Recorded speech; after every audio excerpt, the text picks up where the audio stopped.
Hello and welcome to this episode of Spotlight 219, sponsored by Horseshoe Casino Hammond, offering a premier gaming and entertainment experience in Northwest Indiana. Spotlight 219 is presented by The Times and Local 219 and is a show dedicated to highlighting trending topics and really cool things happening around the region weekly.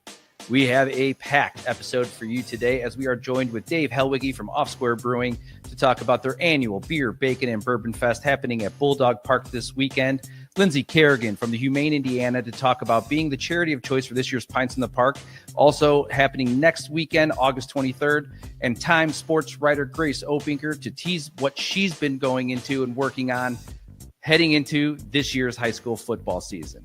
So let's get started. Our first guest has their annual Beer, Bacon, and Bourbon Fest this weekend and a longtime friend of Local 219, Mr. Dave Hellwege. Dave? Hello, Alan. How are you today?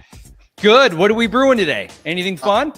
A lot of fun stuff. We got a couple new sours coming out, and we're always Hogtied came out today, which is our beer for Beer, Bacon, Bourbon Fest. So it's a bacon maple porter, and it will be on at the fest also. So looking forward to that.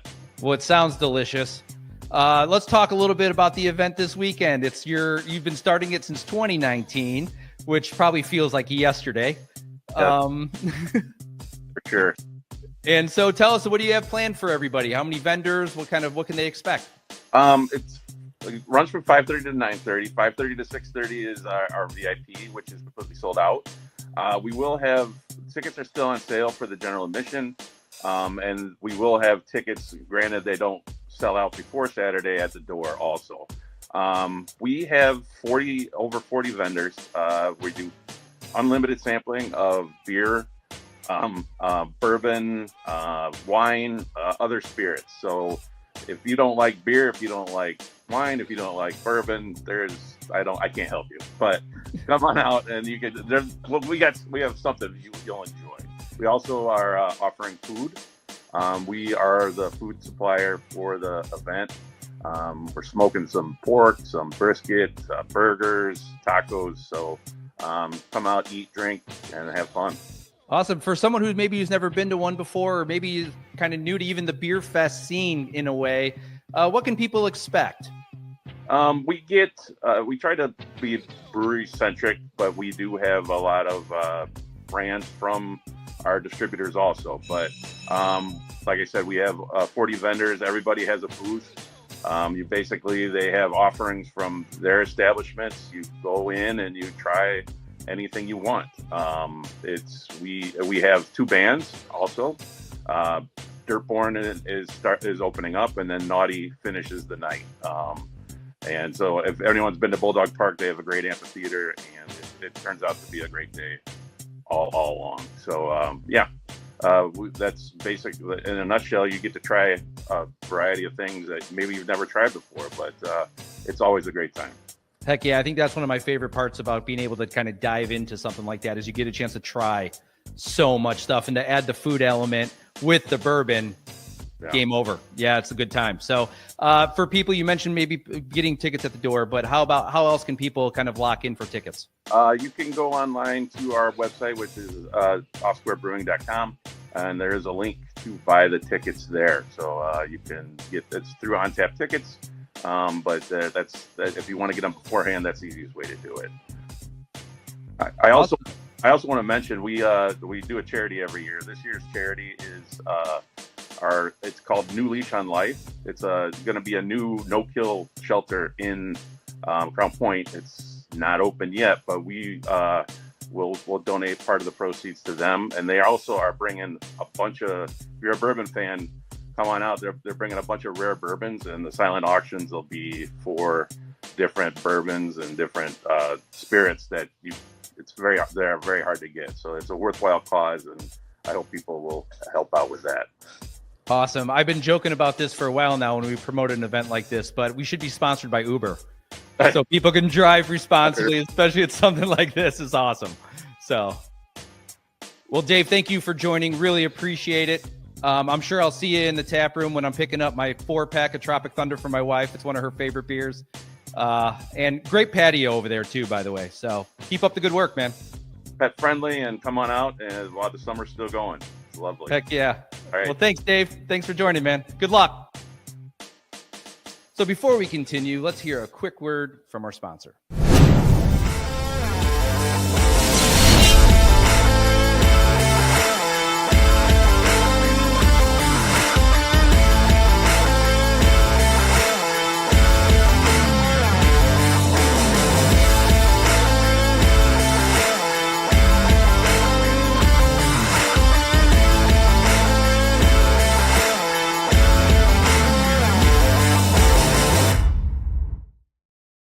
Our next guest comes from one of our favorite charities locally, and she's here to tell us how they're involved with this year's region staple, Pints in the Park. Linsey Carrigan from Humane Indiana. Linsey.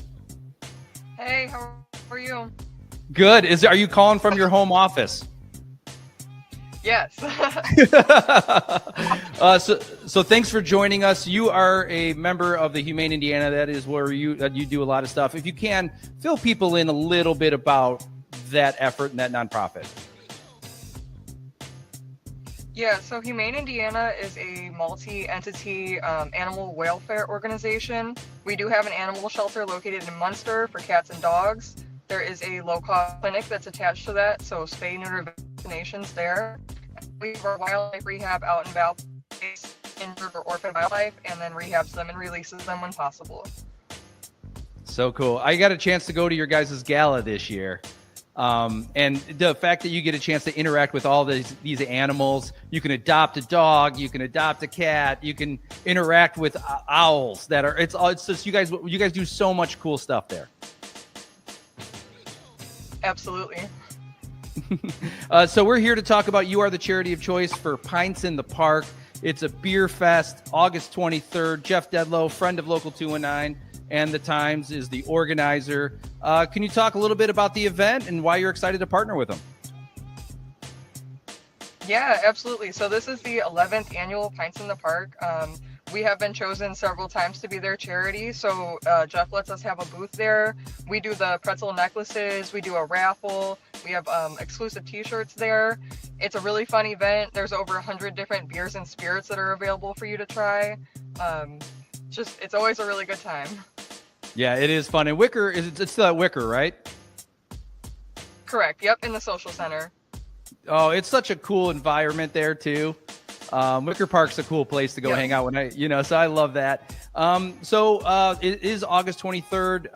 How do we buy tickets if people are interested?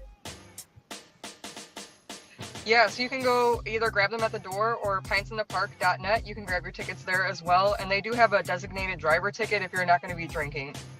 Awesome. I believe the Beer Bacon Fest also has that. I'm sorry that I didn't mention that, but awesome. And if people want to kind of maybe plug in to Humane Indiana and find out a little bit more about what you guys do, how could they do that? I would say the best way would be find us on Facebook or go to our website. So humaneindiana.org is that website, or look up Humane Indiana or Humane Indiana Wildlife on your Facebook. Awesome. Well, Linsey, thank you so much for joining. Really appreciate it. Good luck. And hopefully we raise a lot of money for you guys. Thank you very much for having us, and we're hoping the same.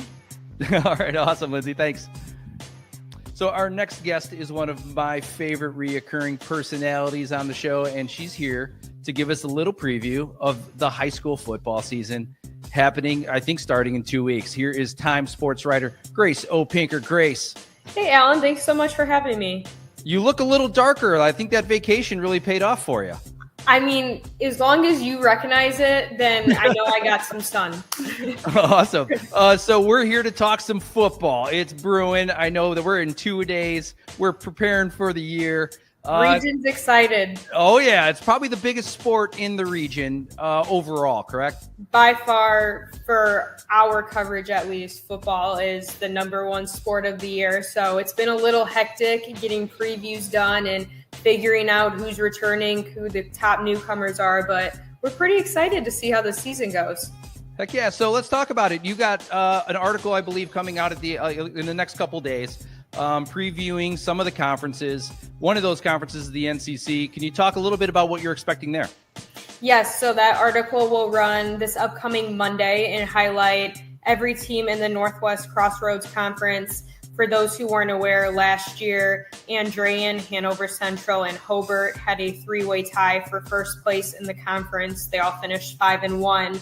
Andrean probably returns the most returners with you have quarterback Brady Ellish, running back and linebacker Ethan Reyna, and then offensive lineman Ben Novak. I think they're going to be a threat in the conference, and they're definitely coming for another NCC title, especially after making it to semi-state last year, unfortunately losing on their home field. But I mean, I think some of the underdogs are going to be Highland and Munster. Those two teams have struggled in recent years. They're kind of young. Munster has second-year head coach Robinson St. Louis, and he said he has a chart in his locker room. They're just trying to be 1% better each day. And last year, Munster failed to score a point until week 5. Whoa. So he says they're on the rise and expect more from them this year. Highland was kind of the same way. They had a lot of freshmen and sophomores starting varsity for them last year. And now since some of those kids have a little bit more experience, head coach Ben Geffert expects a little more for his team as well. And then, I mean, you have Hobart, you have Hanover Central. Hanover's been a threat in the NCC since joining in 2023. So they're always going to be tough competition. Hobart's right up there with them. And then you have Lowell and Kankakee Valley. So I think it's going to be very tough in the NCC this year. Yeah, well, I mean, no matter who the favorite is, you still got to go out there, win games, and rivalry games they matter for a reason. I know that Andrean Lowell game usually most of the time goes the way that the underdog wins that thing somehow. Yes. So I'm excited to see, and I'm excited to see these kind of new players who are emerging from each team. Heck yeah. So where will you be at week 1? Week 1 is undetermined. We'll have to touch base next week and see. I know Friday night, this upcoming Friday, Andrean is scrimmaging at Lake Central, so I will be over there grabbing a couple of features for readers to kind of look for in Sunday's paper, and then another one early next week. Awesome. Well, you'll have to join next week for maybe give us a Duneland preview and see where that's at. Works for me. I can be available. Awesome, Grace. Well, keep up the good work. Looking forward to reading the article on Monday.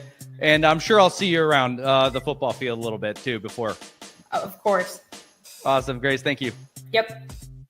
So thanks for watching this episode of Spotlight, and make sure to check out some of the events going on at the venue at Horseshoe Casino Hammond, including Foreigner this Friday, Clutch this Saturday, August 16th, Teresa Caputo, August 29th, and Lauren Elena on September 6th. To find out about all things happening in the region, go to the Times website at nwi.com or on their socials, and please check out our Eat Local 219 app, both on iTunes and Android. New episodes drop every Thursday, so be on the lookout. Thanks again for watching. Thanks again for our guests for joining us, and have a great weekend.